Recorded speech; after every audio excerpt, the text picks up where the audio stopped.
നമസ്കാരം, ശ്രീധറായാണ്. ഞാനിന്ന് വന്നേക്കണതേ ജൂൺ 21 തീയതി അന്താരാഷ്ട്ര യോഗാ ദിനം, ലോകം മൊത്ത യോഗാ ദിനം ആചരിക്കുമ്പോ ഞങ്ങളുടെ ചെറായിലുള്ള 105 വയസ്സായ ഉപേന്ദ്രനാചാര്യ ഇപ്പോഴും യോഗ പഠിപ്പിക്കണ, അതായത് ഇദ്ദേഹം നോക്ക് 105 വയസ്സായിട്ട് ഇപ്പോഴും യോഗ പഠിപ്പിക്കുന്ന ഒരു വ്യക്തിയാണ്. ഇന്ന് ഈ വീഡിയോ എടുക്കാനുള്ള ഒരു കാര്യം വേറൊന്നുമല്ല, ഇദ്ദേഹത്തെ പ്രധാനമന്ത്രിയുടെ അടുത്ത് ഇദ്ദേഹത്തിന്റെ കാര്യങ്ങൾ എത്തിക്കണം ഉദ്ദേശമാണ്. അപ്പൊ ഈ വീഡിയോ കാണുന്നവരുണ്ടെങ്കിൽ ഒന്ന് ഷെയർ ചെയ്യണം. സുരേഷ് ഗോപിനെ പോലുള്ള നേതാക്കന്മാരുടെ അടുത്ത്, കേന്ദ്രമന്ത്രിമാരുടെ അടുത്ത് ഇതൊന്ന് എത്തിച്ചിട്ട് ഇദ്ദേഹത്തെ പറ്റി പ്രധാനമന്ത്രി അറിയണം. അതിനുവേണ്ടിയാണ് ഈ വീഡിയോ എടുക്കുന്നത്.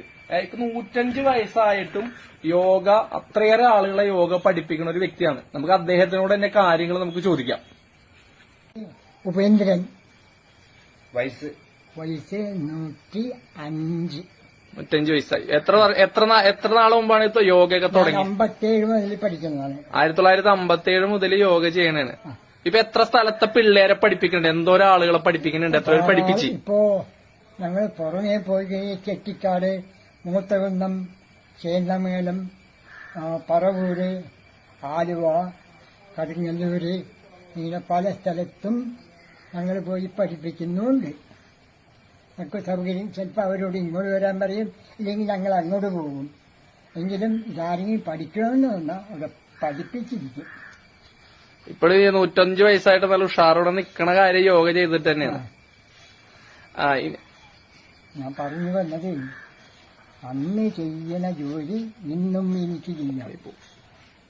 ഇന്നും ഞാൻ ചെയ്തുകൊണ്ടിരിക്കുന്നു എന്റെ ജോലി. പൊതുവെ ഞങ്ങൾക്ക് കഴിഞ്ഞു. അല്ലെങ്കിൽ ആളുകൾ പറയും, വയസ്സായിട്ട് വയസ്സിനെ കൊണ്ട് പണിയെത്തിക്കില്ലെന്ന ആളുകൾ ഒരു പരാതി പറയും. അത് വേണ്ട, അതെങ്ങനെ വിട്ടോട്ടെ. ഉപേന്ദ്രനാചാര്യോട് ഒന്ന് വീഡിയോ ഒന്ന് എടുക്കണം, കുറച്ച് യോഗ ഒന്ന് ചെയ്ത് കാണിക്കാൻ സാധിക്കുമെന്ന് പറഞ്ഞപ്പോ യാതൊരു സങ്കോചവും കൂടാണ്ട് അദ്ദേഹം വന്നിട്ട് ആ അടുത്ത് മുണ്ട് മാറ്റി യോഗക്ക് വേണ്ട ഡ്രസ്സ് ഇട്ടിട്ട് ആള് വന്നിട്ട് ആ യോഗ ചെയ്യണം. മാത്രമല്ല ചെയ്യണം, ഒപ്പം നമുക്കത് എങ്ങനെയാണ്, എന്താണ് അതിന്റെ ഗുണങ്ങള് എന്നൊക്കെ നമുക്ക് പറഞ്ഞ് തന്ന് മനസ്സിലാക്കിക്കൊണ്ട് തന്നെയാണ് അദ്ദേഹം ആ യോഗകൾ കാണിച്ചത്. ഓരോ യോഗകളുടെയും പേരുകൾ പറഞ്ഞ് അത് ചെയ്താലുള്ള ഗുണങ്ങൾ. സത്യം പറഞ്ഞാൽ നമ്മൾക്കൊക്കെ ആകെ ഇതായി പേര്, ഇത്രയും ചെറുപ്പമുള്ള നമ്മൾക്ക് ഇതുപോലെയൊക്കെ ചെയ്യാൻ സാധിക്കുമോ? ഇല്ല. ശരീരം അത്രയും വഴങ്ങിയെന്ന് വെച്ചാൽ എത്ര കൊല്ലങ്ങളായി, 1954 മുതൽ ഇദ്ദേഹം ഈ യോഗ ചെയ്യണ ആളാണ്. അദ്ദേഹത്തിന്റെ ആ മെയ് വഴക്കവും ഉഷാറായിട്ടാണ് ഇപ്പോഴും നടന്നുകൊണ്ടിരിക്കുന്നത്. അപ്പൊ ഇദ്ദേഹത്തിനെയൊക്കെ നമ്മൾ പ്രധാനമന്ത്രിയുടെ അടുത്ത് എത്തിക്കണം. കാരണം യോഗയെ ലോകം മുഴുവൻ എത്തിച്ച പ്രധാനമന്ത്രി എന്ന നിലയിൽ നമ്മുടെ നാട്ടിലുള്ള ഇപ്പോഴും യോഗ ചെയ്തുകൊണ്ടിരിക്കുന്ന സമയത്ത് അദ്ദേഹം പറഞ്ഞിട്ടുണ്ട്, 54 എന്റെ കൂടെ ഉണ്ടായി 3 പേരുണ്ടായി, അവസാനം ഞാൻ മാത്രമാണ് ഇത് ചെയ്തതെന്ന് പുള്ളിക്കാരൻ അന്ന് പറഞ്ഞിട്ടുണ്ടായിരുന്നു. അപ്പൊ ഇതുപോലുള്ള ആളുകളെയൊക്കെ നമുക്ക് പ്രധാനമന്ത്രിയുടെ അടുത്ത് എത്തിക്കണം. ഈ യോഗാ ദിനത്തിൽ പ്രധാനമന്ത്രി അവരുടെ പേര് പറയണം എന്നുള്ള ആഗ്രഹം തന്നെയാണ്. പക്ഷെ അദ്ദേഹത്തിന്റെ ഒരു ആഗ്രഹം ഉണ്ട് കേട്ടാ, ഇതുമായിട്ട് ബന്ധപ്പെടുത്ത്. അദ്ദേഹത്തിന്റെ ആഗ്രഹം എന്താണെന്ന് അദ്ദേഹം തന്നെ നമ്മളോട് പറയും. ആഗ്രഹം നമുക്ക് നടത്തി കൊടുക്കാൻ സാധിക്കും. ചെറിയൊരു ആഗ്രഹമാണ്. അദ്ദേഹം തന്നെ നേരിട്ട് പറയുമ്പോൾ നമുക്ക് അതിന്റെ ഒരു ഫീലിംഗ് നമുക്ക് മനസ്സിലാവും. അതുകൊണ്ട് അദ്ദേഹത്തിന്റെ ആഗ്രഹം നടത്തിക്കൂടാൻ ഈ വീഡിയോ നമ്മൾ എല്ലാവരും ഒന്ന് ഷെയർ ചെയ്യണം. ഈ യോഗാ ദിനത്തിൽ അദ്ദേഹത്തിന്റെ പേര്, അദ്ദേഹത്തെക്കുറിച്ച് ഒരു വാക്കെങ്കിലും പ്രധാനമന്ത്രി പറഞ്ഞാൽ നന്നായിരിക്കും. ഇതിൽ അദ്ദേഹം പറയണമെന്ന് കേൾക്കാട്ടാ. അപ്പൊ അവന്റെ ആഗ്രഹം എന്താണ്? എന്റെ ആഗ്രഹം പ്രധാനമന്ത്രിയെ കാണണം. ഞാൻ എഴുതിയിട്ടുള്ള പുസ്തകം ആ മഹാനുഭാവന് കൊടുക്കണം. അതിന്റെ പ്രാഥമികമായിട്ട് ഞാൻ സുരേഷ് ഗോപിക്കൊരെണ്ണം കൊടുത്തിട്ടുണ്ട്. അങ്ങേർക്കും കൊടുക്കണം.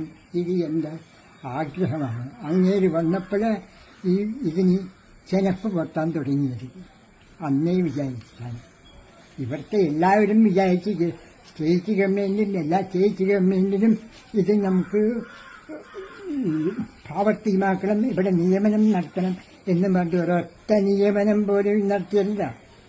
ഇല്ല, അത് നിയമനം നടത്താൻ വേണ്ടി ഒരു ജസ്റ്റിസ് നരേന്ദ്രൻ അങ്ങനെ മരിച്ചുപോയി. എന്നെ വിളിപ്പിച്ച് നമുക്ക് എല്ലാവർക്കും ഇത് പ്രാവർത്തികമാക്കണം. ഞാനും ഉണ്ട്, പഠിച്ച ഞാനും എടുക്കുന്നുണ്ട്. അപ്പം എല്ലാം വികസിക്കണമെന്ന് അദ്ദേഹം മരിച്ചുപോയി. അല്ലെങ്കിൽ കുറേ സ്ഥലത്ത് ഇത് അങ്ങേര് പറഞ്ഞാൽ നടത്താൻ ആളുകളുണ്ടായിരുന്നു. അവരെ ഇതിൽ തന്നെ സ്കൂളുകളും ആസ്പത്രികളൊക്കെ ഉണ്ട്, അവിടെ തന്നെ തുടങ്ങിയാൽ പോരേ. എന്നാലും ധാരാളം ആളുകൾ അങ്ങനെ ജസ്റ്റിസ് നരേന്ദ്രൻ ഹൈക്കോട്ടെ ജഡ്ജിയായിരുന്നാണ്, റിട്ടയറായി. ഞങ്ങളെ സംസാരിച്ച് പിന്നീടാണ് അദ്ദേഹം അസ്വസ്ഥനായി. അതും നമുക്ക് ചെയ്യണം. ഇല്ലെങ്കിൽ ഇത് അങ്ങേക്ക് പറഞ്ഞാൽ എല്ലാവരും വകവയ്ക്കും. ഇവിടെ ഒരു നിയമനം പറ്റില്ല. പഞ്ചായത്തും ഇന്ന് ഉള്ള കാശ് മുഴുവൻ കോടിക്കണക്കിന് അങ്ങോട്ട് കൊണ്ടുപോകും. ഞാൻ അതിനെ കുറ്റം പറയില്ല. ആചാര്യന്റെ ജീവിതാഭിലാഷം പ്രധാനമന്ത്രിക്ക് ഈ പുസ്തകം കൈമാറി അദ്ദേഹത്തിൽ നിന്ന് ഇതിന് ജീവശ്വാസം ഉണ്ടായി ലോകം മുഴുവൻ വ്യാപിക്കണമെന്നുള്ളതല്ലേ? അതെ, അതാണ് എന്റെ പ്രധാന ആഗ്രഹം. നമ്മുടെ നമ്മളിത് പ്രധാനമന്ത്രിയുടെ എത്തിക്കാനുള്ള എല്ലാ ശ്രമവും നടത്തും. പ്രധാനമന്ത്രിക്ക് കൊടുക്കണമെന്നുള്ള എന്റെ അതിയായ ആഗ്രഹമാണ്. അത് കൊടുത്തു കഴിഞ്ഞാൽ അങ്ങനെയും കൂടി ഇതിന് പ്രാഥമികമായിട്ട് അത് വളഞ്ഞത് അത് വികസിപ്പിക്കാൻ നോക്കിയിരുന്നു. ഇപ്പോഴും പറയുന്നുണ്ട് യോഗ ചെയ്യണമെന്ന്. അപ്പൊ അദ്ദേഹത്തിന്റെ എന്റെ സ്മാരകമായിട്ട് ഒരു പുസ്തകം കൊടുക്കുന്നത് എന്റെ മനസ്സിലാഗ്രഹമുണ്ട്. അത് കൊടുത്താൽ എനിക്ക് വളരെയധികം സമാധാനം സന്തോഷവും വളരെയധികമുണ്ട്. പിന്നെ അതിൽ വരുന്ന യോഗയിൽ വരുന്നതാണ്. നിങ്ങൾ ആര് വന്നാലും ശരി നിങ്ങളെ പറഞ്ഞ് മനസ്സിലാക്കും.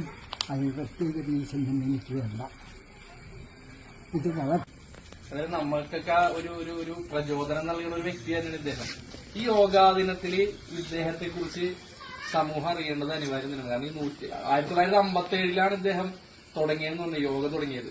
പ്രധാനമന്ത്രി ഈ യോഗാ ദിനം ആരംഭിച്ചതിന് ശേഷമാണ് യോഗ ലോകരാജ്യങ്ങളിലടക്കം എത്താൻ തുടങ്ങിയത്. അപ്പൊ ഇദ്ദേഹത്തെ പോലുള്ളവര് ഈ പ്രധാനമന്ത്രി ഇദ്ദേഹത്തെ പോലുള്ളവർ നമ്മൾ എത്തിക്കണം. അതിനുവേണ്ടി ഈ വീഡിയോ നിങ്ങളൊന്ന് ഷെയർ ചെയ്യണം. ഇദ്ദേഹത്തിന്റെ ആഗ്രഹങ്ങളും സ്വപ്നങ്ങളൊക്കെ ഈ 105-ാം വയസ്സിലെ സ്വപ്നങ്ങൾ നമുക്ക് സാക്ഷാത്കരിച്ച് കൊടുക്കണം. ഒരു അഭ്യർത്ഥനയും. Thank you.